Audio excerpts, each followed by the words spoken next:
So I'm going to talk about Call Us Home. I have a story in here which anytime I sit down to write short fiction, for some reason it skews towards urban fantasy and creepy, dark, weird fiction, and I'm okay with that.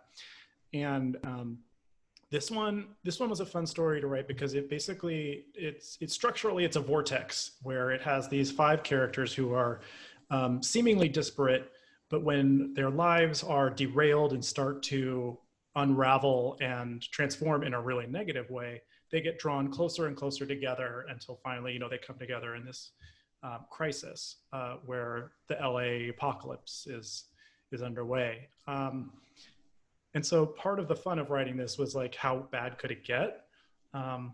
Another fun part of writing this was that I got to revisit some of the characters I had written about in the past, which are, I mean, they're, what can I say? They live in my head, and it was nice to come back to them. So I'm going to read you just a very short section from Call Us Home.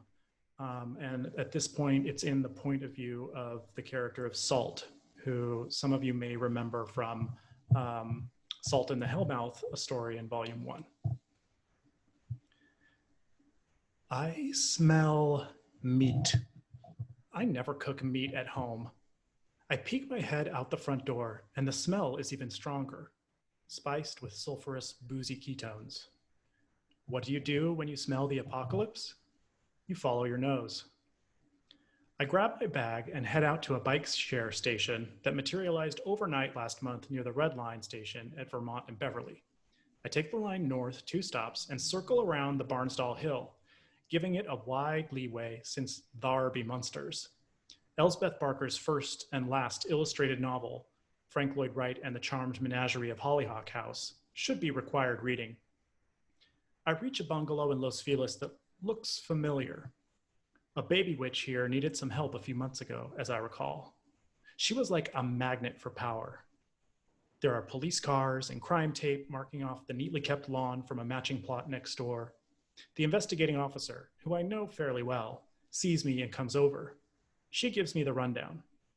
There's some blood and a lot of weird witch stuff in the backyard, but no victim, no body, no sign of foul play, aside from some blood on the grass. She leads me around the back where the meat scent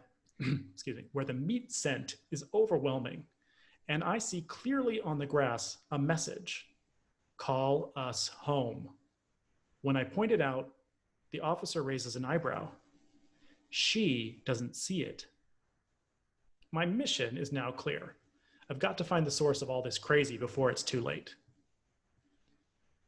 And part of what I did with this story was kind of dip into a little bit of LA noir, with the detective and with the crime and what's going on. And of course, when I get involved in a trope, I have to kind of explode it from the inside out.